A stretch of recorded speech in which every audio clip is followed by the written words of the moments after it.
Hi guys, I'm back again today with another video, and today we're checking out British pubs, um, how they actually are, and I don't know what exactly I'm gonna compare it to. That's why I'm kind of like sitting here like, okay, what happens when I see how it looks like? How will I compare this? But anyways, we'll see. We'll figure it out. So before we do start off, forget to subscribe, click the bell button, and let's begin. Or maybe it's just How do incomparable. British pubs work? Do you order at the table? Are you expected to tip? Asahi. And when is closing time? Hi, I'm Ali Ross, the landlady at the Coach and Horses here in London, Mm. and I will be here to help you understand what a British pub is all about. The Coach and Horses is located in the Soho district in central London.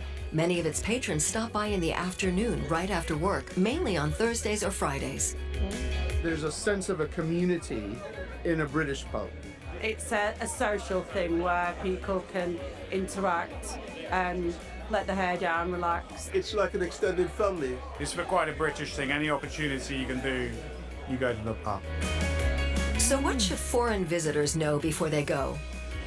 We often get a lot of people from typically Europe come in and either ask for a free table or sit down at a table and wait to be served. And this is not typical in England. Typically, people go straight to the bar and order, and then go to a table. But what to order? Oh. The different kinds of beer can be bewildering, as some aren't known abroad. We'll start off with London Pride. It's a London real ale Pride, or a come on. handful ale. They're naturally carbonated, unlike lagers where CO2 is put into the barrel. And they have a little bit of a biscuity, malty finish. Oh. Let's try a lager. If people want something that's cold and refreshing and they don't want too much flavour maybe, they don't want anything that's too hop forward, or they don't want a real ale that might be a little bit warmer, then go for a lager for sure. So here we Lager. have cider, a drink made from apples, the pressing and the fermentation of apples. You're drinking pints over ice. A lot of the time people like it really super cold. Something that's very popular at the moment is Guinness. It is from Dublin, of course. The flavour is quite mellow for a stout, and the texture is a little creamy, so it's actually quite pleasant on the palate. Beer is always ordered by the pint. 1 pint is just over half a liter. How many do folks typically drink? Somewhere between 6 and 10, probably. A few, Wow. but not too many. You need to know your limits, I suppose. I can be a power drinker when I want to, or I can just have a couple, like today. 7 or 8 pints, and go for dinner somewhere. What? Here are some do's and don'ts when ordering at the bar. You definitely don't want people waving in your face. It can be quite rude, actually, especially the waving of a card or money or something. So, yeah, just wait patiently for your turn, and people are usually quite respectful of this in the pub. And here's another tip. You can't just go and buy a drink for yourself. If you're in a group of people, you offer to buy around.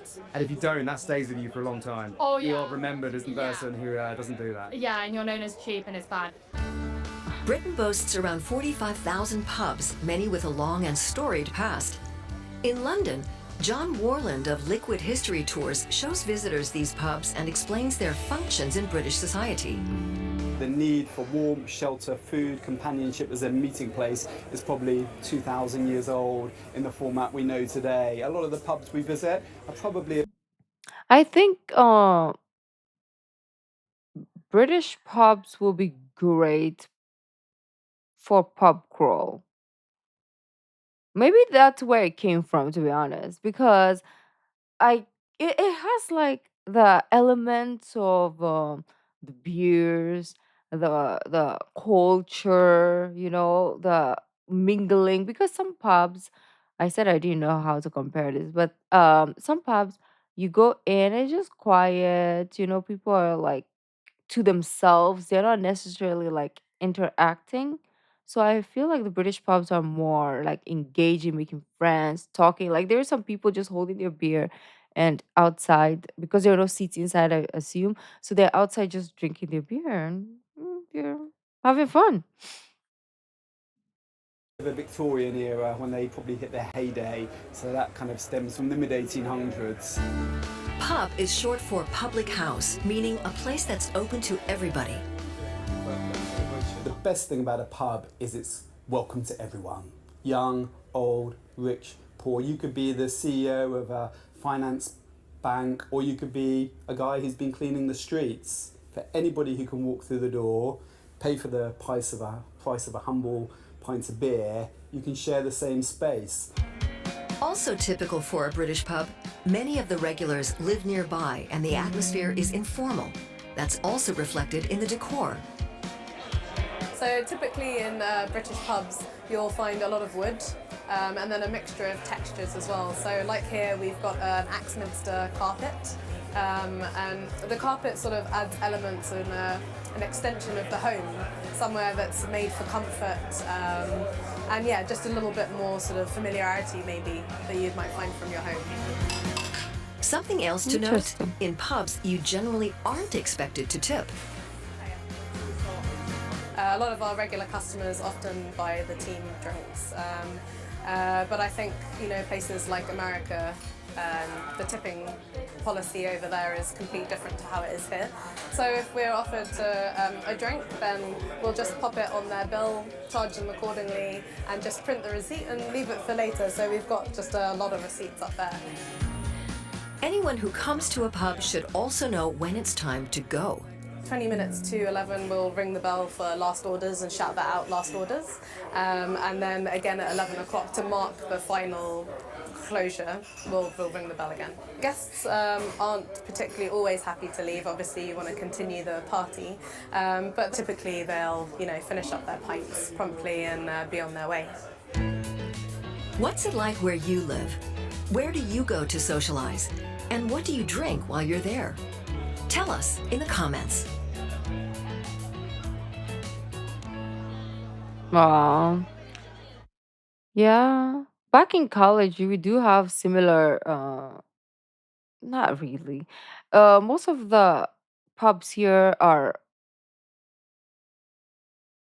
sit down mostly, and either they have like some sort of like games or monitors because they are either playing like football or some sports. It's mostly sports bars or sports pubs. I don't know how they're called.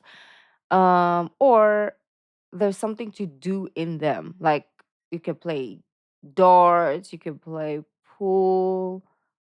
That's mostly what they have. And they are, how do you call this?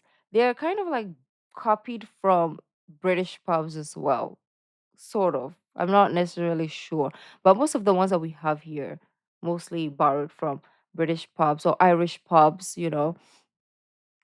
And yeah, they're not necessarily overly um like noisy. It can be if like our group before in college goes there, or there's another group that is big too, then it'll be very crowded and noisy. But I feel like Manila will be different because there's so many different influence there. So if you ask me, traditional Filipino pubs, it doesn't exist. It's more like a bar type, and it's mostly karaoke. But anyways, beautiful peeps, that was interesting. I like that. And let me know what your thoughts are. Where your bars, pubs, whatever they're called, how is it run in where you're from? Thank you guys for joining, and I'll see you in the next video. Bye.